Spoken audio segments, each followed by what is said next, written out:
श्रीराम समर्थ श्रीराम. दासबोध पारायण दशक 7वा 14 ब्रह्मांचा समास 8वा श्रवण निरूपण. श्रीराम ऐका परमार्थाचे साधन जेणे होय समाधान ते तू जाणगा श्रवण निश्चयेसी श्रीराम. श्री समर्थ म्हणतात की आता परमार्थाचे साधन सांगतो. ज्या साधनाच्या योगे निश्चितपणे समाधान प्राप्त होते ते साधन म्हणजे श्रवण होय हे तू जाणून घे. श्रवणे आतुडे भक्ती श्रवणे उद्भवे विरक्ती श्रवणे तुटे आसक्ती विषयांची श्रीराम. श्रवणाच्या योगे भक्तीची प्राप्ती होते, अंतरात वैराग्य उत्पन्न होते आणि विषयांची आसक्ती नष्ट होते. श्रवणे घडे चित्त शुद्धी श्रवणे होये दृढ बुद्धी श्रवणे तुटे उपाधी अभिमानाची श्रीराम. श्रवणामुळे चित्तशुद्धी होते, निश्चयात्मक बुद्धी प्राप्त होते आणि अभिमानाची उपाधी तुटते. श्रवणे निश्चयो घडे श्रवणे ममता मोडे श्रवणे अंतरी जडे समाधान श्रीराम.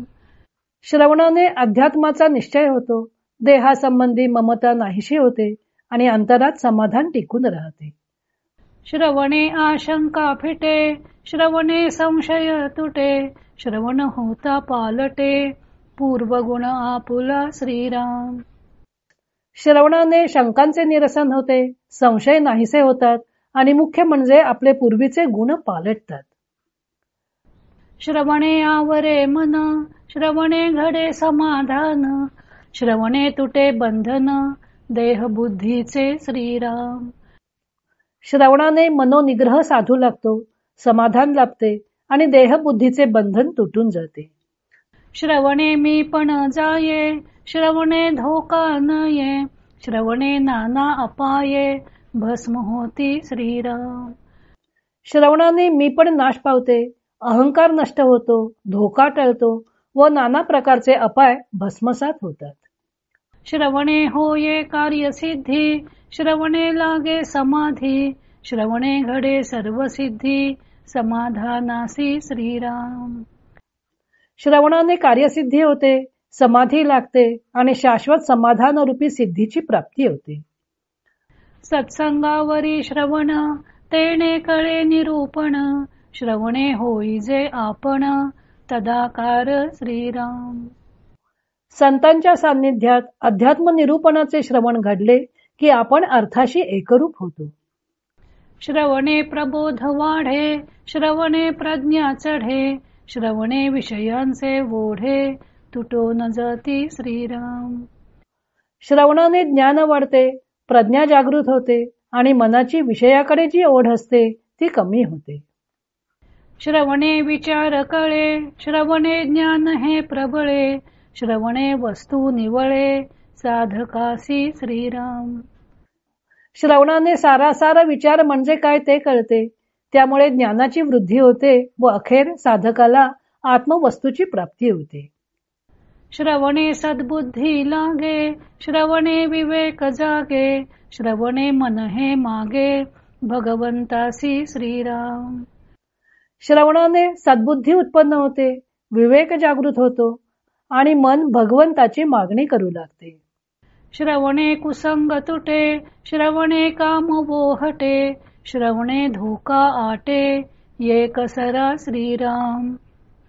श्रवणाने कुसंगती सुटते, कामविकार कमी होऊ लागतो आणि त्याचबरोबर धोके कमी होऊ लागतात. श्रवणे मोहनासे श्रवणे स्फूर्ती प्रकाशे श्रवणे सद्वस्तू भासे निश्चयात्मक श्रीराम. श्रवणाने मोहाचा नाश होतो, प्रतिभा किंवा काव्यस्फूर्ती प्रकाशू लागते आणि आत्मवस्तूचे निश्चयात्मक ज्ञान होते. श्रवणे होय उत्तम गती श्रवणे आतुडे शांती श्रवणे पाविजे निवृत्ती अचळ पद श्रीराम. श्रवणाच्या योगे उत्तम गती मिळते, शांतीचा लाभ होतो आणि वृत्तीरहित परब्रह्माची प्राप्ती होते. श्रवणा ऐसे सार नाही श्रवणे घडे सर्व काही भवनदीचा प्रवाही तरणो पाव श्रवणे श्रीराम. श्रवणासारखे सार नाही. श्रवणाने सर्व काही प्राप्त होते. या भवनदीच्या प्रवाहातून तरुण जाण्यास श्रवण हाच उपाय आहे. श्रवण भजनाचा आरंभ, श्रवण सर्वी सर्वारंभ, श्रवणे होय स्वयंभ, सर्व काही श्रीराम. नवविधा भक्तीतील भजनाचा आरंभ श्रवणाने होतो. सर्व विद्या, कला आदींचा आरंभ श्रवणानेच होतो. श्रवणाने आपोआपच सर्व काही घडत असते.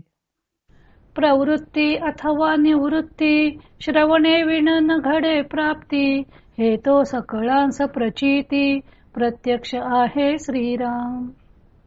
प्रपंच असो वा परमार्थ, श्रवणाशिवाय काहीच प्राप्त होत नाही. या गोष्टीचा अनुभव सर्व लोकांना प्रत्यक्ष येतच असतो. ऐकिल्या विण कळेना, हे ठाऊके आहे जना, या कारणे मूळ प्रयत्ना, श्रवण आधी श्रीराम. कुठलीही गोष्ट ऐकल्याशिवाय कळत नाही हे सर्व लोकांना माहीतच आहे. त्यामुळे कशासाठीही जे प्रयत्न केले जातात त्यांच्या मुळाशी श्रवणच असते. आधी श्रवण घडते आणि मग प्रयत्न केले जातात.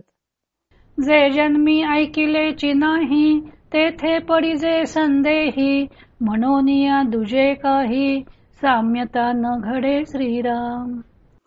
ज्याविषयी या जन्मात कधी काही ऐकलेलेच नसते त्याविषयी मनात संदेह उत्पन्न होतो. म्हणून श्रवणासारखे त्याच्याशी साधर्म्य असणारे दुसरे काहीच नाही.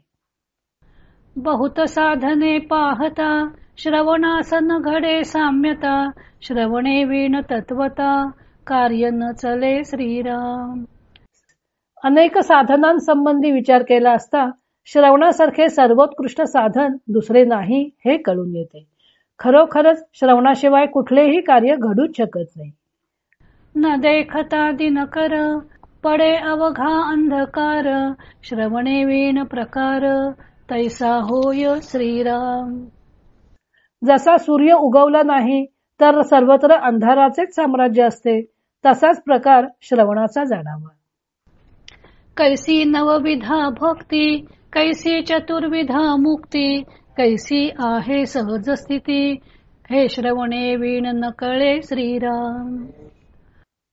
नवविधा भक्ती कशी करावी, चतुर्विध मुक्ती कुठल्या आहेत, सहज स्थिती कशाला म्हणतात, हे सर्व श्रवणाशिवाय कळत नाही. न कळे षटकर्माचरण, न कळे कैसे पुरश्चरण, न कळे कैसे उपासन, विधियुक्त श्रीराम.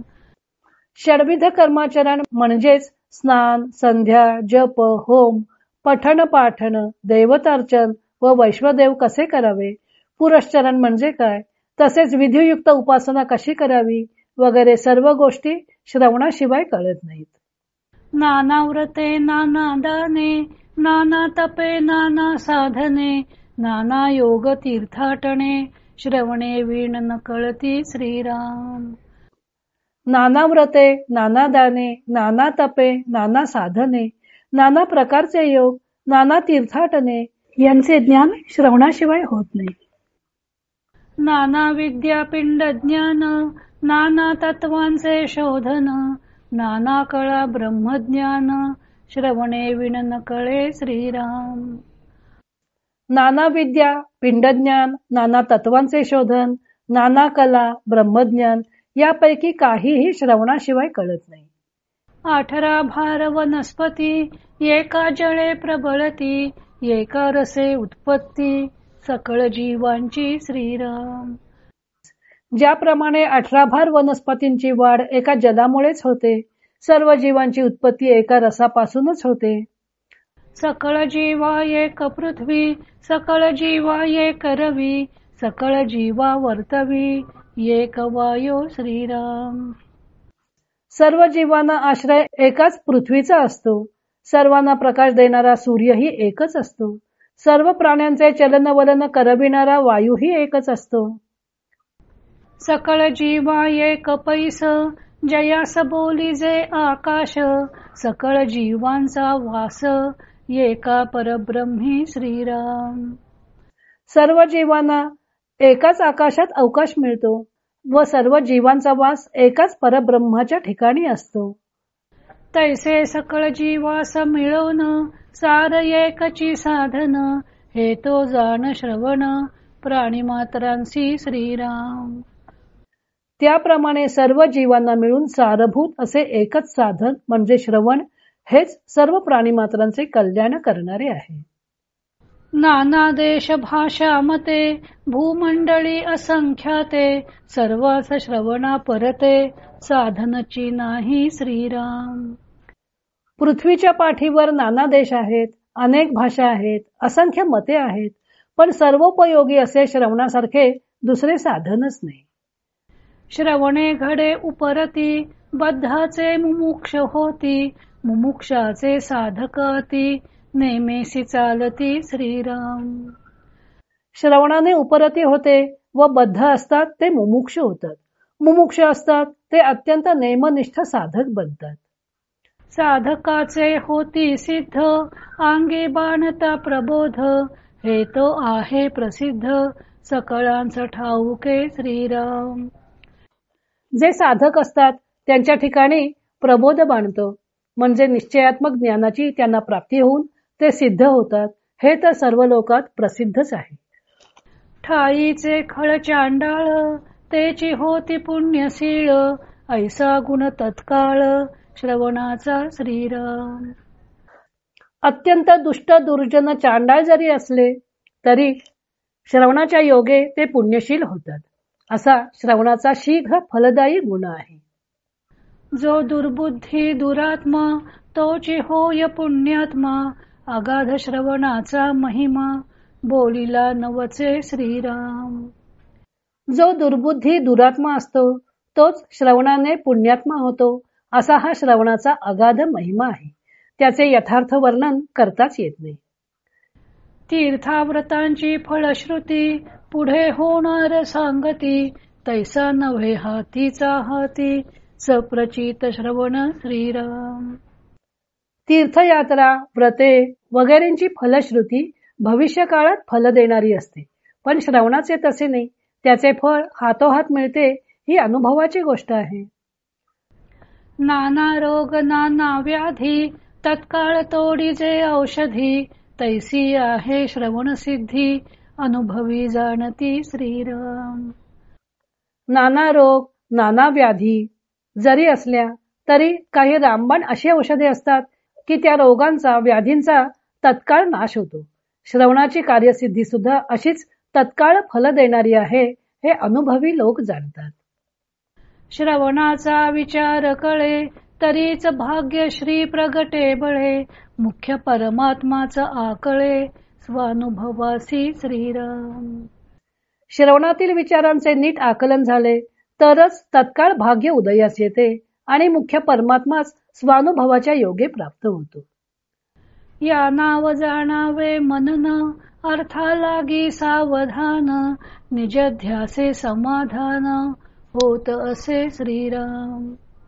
श्रवणाचा विचार करणे, सावधपणे अर्थ समजून घेणे, त्याचे वारंवार चिंतन करणे यास मनन म्हणतात. त्याचे सतत अनुसंधान ठेवणे यास निधिध्यास म्हणतात व त्या योगेच समाधान लाभते. बोलिल्याचा अर्थ कळे तरीच समाधान निवळे अकस्मात अंतरी वोळे निस्संदेहता श्रीराम. वक्ता जे बोलतो त्याचा अर्थ जर कळला तरच समाधान मिळते व सतत अनुसंधान करण्याने अकस्मात अंतरात निश्चयात्मक स्वस्वरूपानुभव येऊन निस्संदेहता प्राप्त होते. संदेह जन्माचे मूळ ते श्रवणे होय निर्मूळ पुढे सहजची प्रांजळ समाधान श्रीराम. संदेहामुळे वारंवार जन्म घ्यावा लागतो. तो संदेह श्रवणाने मुळासकट नष्ट होतो आणि त्यामुळे पुढे अगदी सहजच प्रांजळ समाधान लाभते. जेथे नाही श्रवण मनन तेथे कैचे समाधान मुक्तपणाचे बंधन जडले पायी श्रीराम. जेथे श्रवण मनन नसते तेथे समाधान कसे टिकून राहणार. मी मुक्त झालो या अभिमानामुळे श्रवण मनन केले नाही तर मुक्तपणाच्या अभिमानामुळे तो बद्ध होतो. मुमुक्ष साधक अथवा सिद्ध श्रवणे वीण तो अबद्ध श्रवण मनने शुद्ध चित्तवृत्ती होये श्रीराम. मुमुक्षु असो, साधक असो वा सिद्ध असो, श्रवण मननाशिवाय तो अबद्धच जाणावा. श्रवण मननानेच चित्तवृत्ती शुद्ध होते. जेथे नाही नित्य श्रवण, ते जाणावे विलक्षण. तेथे साधके एक क्षण, क्रमून ये सर्वथा श्रीराम. ज्या ठिकाणी नित्य अध्यात्माचे श्रवण होत नसेल, ते विपरीत जाणून साधकाने तेथे खरोखर एक क्षणभरही थांबू नये. जेथे नाही श्रवण स्वार्थ, तेथे कैचा हो परमार्थ. मागे केले तितुके व्यर्थ, श्रवणे वीण होये श्रीराम. जेथे श्रवणरूपी स्वार्थ साधला जात नाही, तेथे परमार्थ तरी कुठला साध्य होणार. पूर्वी जे काही साधन केले असेल तेही श्रवणाशिवाय व्यर्थ होते. तस्मात श्रवण करावे, साधन मनी धरावे. नित्य नेमे तरावे, संसार सागरी श्रीराम. म्हणून नित्य नेमाने श्रवणरूपी साधन मनापासून करीत राहावे, म्हणजे सहजपणे संसार सागरातून तरून जाता येते. सेविलेच सेवावे अन्न, घेतलेची घ्यावे जीवन. तैसे श्रवण मनन, केलेची करावे श्रीराम. ज्याप्रमाणे वारंवार अन्नसेवन करावेच लागते किंवा पाणी वरचेवर प्यावेच लागते, त्याप्रमाणे श्रवण हे परमार्थास अत्यंत आवश्यक असल्याने श्रवण मनन सोडूच नये. श्रवणाचा अनादर, आळसे करी जो नर. त्याचा होय अपहार, स्वहित विषयी श्रीराम. जो कोणी मनुष्य आळसाने श्रवणाचा अनादर करतो, तो स्वहितास मुक्तो. आळसाचे संरक्षण, परमार्थाची बुडवण. या कारणे श्रवण, केलेची पाहिजे श्रीराम. त्याच्या आळसाचे संरक्षण होते आणि परमार्थाची बुडवणूक होते, म्हणून असं होऊ देऊ नये. यासाठी श्रवण केलेच पाहिजे. आता श्रवण कैसे करावे, कोण्या ग्रंथास पहावे. पुढिले समासी आघवे, सांगिजेल श्रीराम. आता पुढील समासात श्रवण कसे करावे, कोणते ग्रंथ पहावेत ते सांगितले जाईल. जय जय रघुवीर समर्थ. श्रीराम जय राम जय जय राम. इति श्री दासबोधे गुरुशिष्य संवादे श्रवण निरूपण नाम समास 8वा समाप्त.